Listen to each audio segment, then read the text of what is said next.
Alhamdulillah terbantu sedikit untuk sembako kita bisa dapat yang harga lebih murah, tapi insya Allah berhasil lagi. Syederalun pemerintah Kabupaten Aceh Tamiang memastikan ketersediaan stok beras di wilayahnya dalam kondisi aman. Untuk menjaga stabilitas harga dan menekan laju inflasi, Pemkab bersama Forkopimcam Karangbaru menggelar operasi pasar dan gerakan pangan murah selama 2 hari mulai tanggal 21 hingga 22 Agustus 2025. Lokasi pertama difokuskan di Kampung Kesehatan Kecamatan Karangbaru.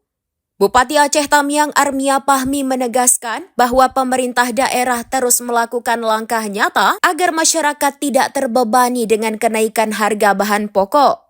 Untuk itu pihaknya terus menggairahkan operasi pasar dan bekerja sama dengan Bulog untuk menyediakan beras murah, sekaligus melakukan sidak harga di pasar.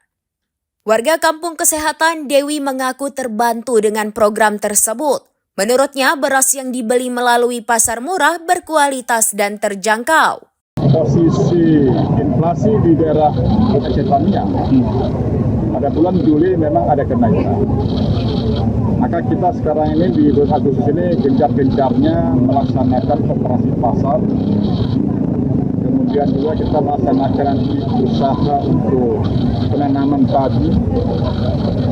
Kemudian juga kita akan melaksanakan satu operasi pasar, juga akan kita koordinasi sama Bulog untuk menjual beras yang murah dan juga sidak di pasar-pasar. Kita ngecek harga, karena masyarakat sekarang susah ini.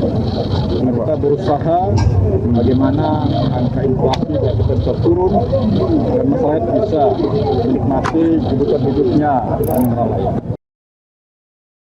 Download Tribun X sekarang, menghadirkan lokal menjadi Indonesia.